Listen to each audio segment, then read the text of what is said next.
Kat Abughazaleh, who has been federally indicted by Trump's DOJ. Kat Abughazaleh is running for a seat in Illinois, and in the process, she has gone to a bunch of demonstrations against ICE. And now the Department of Justice is trying to throw her in prison. Abughazaleh, I'm running for Congress in the 9th District of Illinois, and the Department of Justice is charging 6 people, including myself, with federal crimes for exercising our First Amendment rights near ICE's Broadview Processing Center. This is a political prosecution and a gross attempt to silence dissent, a right protected under the First Amendment. This case is a major push by the Trump administration to criminalize protest and punish anyone who speaks out against them. That's why I'm going to fight these unjust charges, but I need your help to do it. As I and others have exercised our First Amendment rights, ICE has hit, dragged, thrown, shot with pepper balls, and tear gassed hundreds of protesters, simply because we had the gall to say that masked men coming into our communities, abducting our neighbors, and terrorizing us cannot be our new normal. And because Chicago doesn't back down from bullies in masks who tear gas our neighborhoods, this administration has resorted to weaponizing the federal justice system to scare us into silence. But we're not going to be silent. The Trump administration wants you to be afraid of speaking out against it and its anti-democratic power grabs. And there are plenty of reasons to be afraid right now, but we have to overcome that fear. This case targets our rights to protest, speak freely, and associate with anyone who disagrees with the government. And while we have seen the unhinged and unlawful tactics this administration has used against the American public, it's important to remember they're doing this because they are scared. They are wrong. And they know they are on the wrong side of history. The charges: conspiracy to impede or injure an officer, and assaulting or impeding an officer, carry sentences up to 6 years on conspiracy and 8 years for assault. The indictment names 5 other defendants. Abughazaleh calls it political prosecution. This is from Brandy over at MSNBC. Kat Abughazaleh indicted over protests outside of Chicago area ICE facility.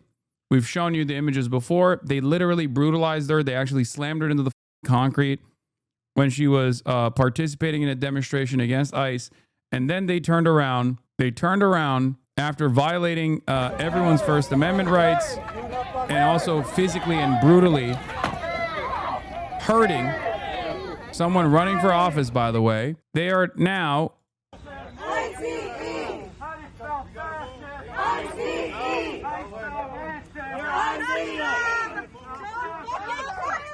shame on you.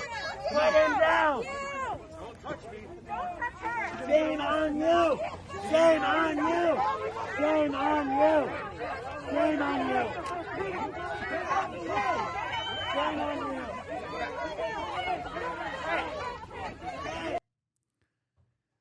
Yeah, they did that to her, and then they had the audacity to also indict her. It's crazy, but that's where we're at. Former journalist now running as a Democrat in Illinois' 9th District was charged with 2 counts: conspiracy to impede or injure an ICE officer and assaulting or impeding that officer while he was engaged in his official duties. The indictment specifically accuses Abughazaleh, among others, of banging aggressively on the windows, hood, and other areas of the agent's car, pushing against it to hinder and impede its movement, and etching the word pig on the car.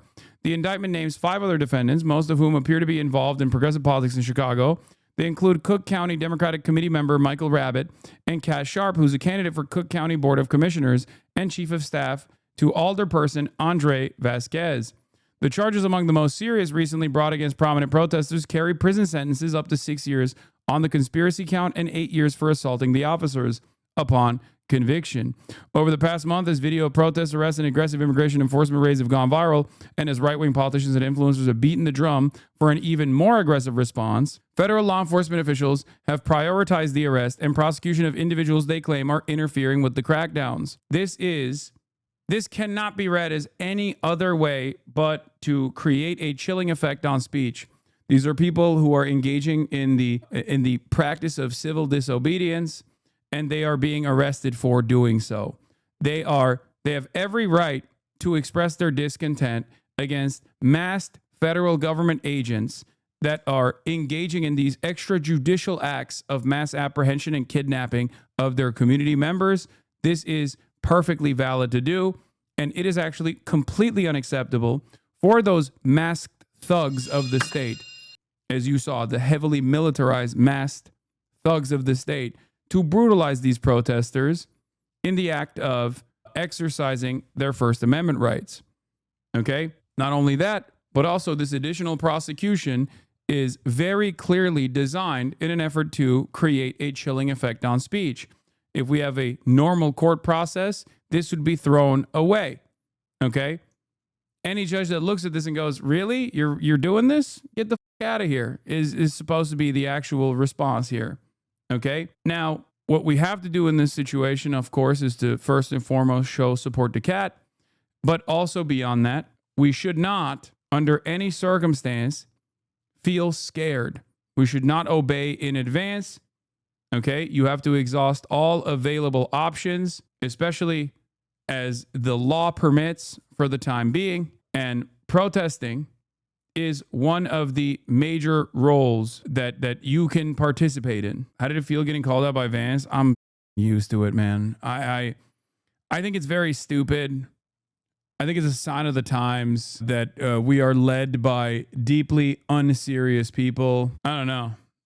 There's not really too much to talk about. I know that like all the dumbest people who, especially on the right, and even some who fancy themselves to be on the liberal side of politics, will laser in on this kind of stuff and not recognize that it is a mechanism of distraction. That's all this is. Still think you're not relevant in the real world political landscape, though? I mean, I guess I am. I am definitely more relevant than I give myself credit. And the only reason why I'm relevant is because of you, the viewers. That's it.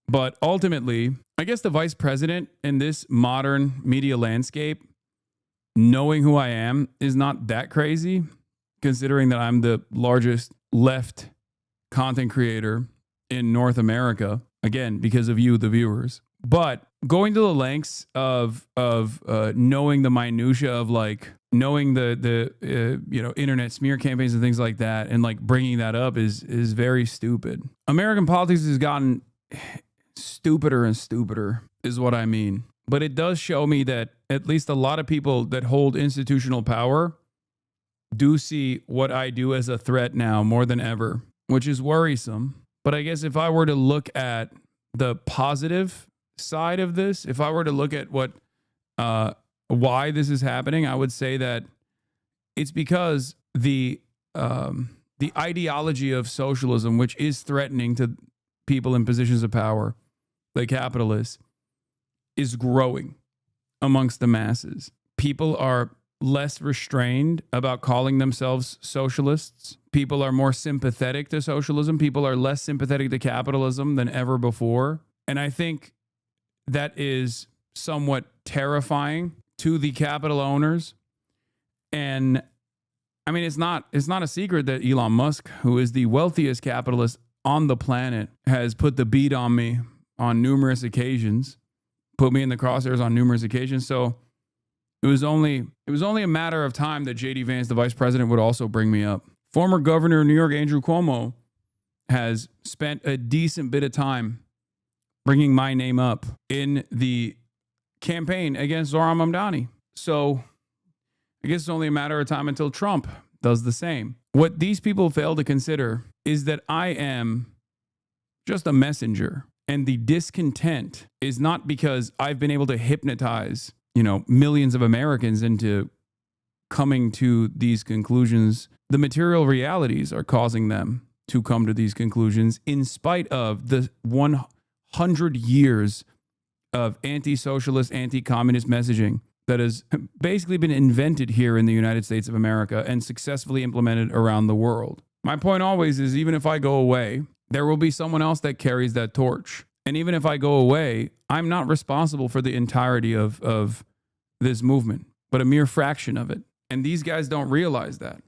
They think, oh, if we tackle some of the loudest voices, maybe others will think twice, right? And sure, that might hamper the organizational tools that leftists have to a certain degree, but it won't stop the discontent, because the anger and the resentment people feel towards the institutions is real.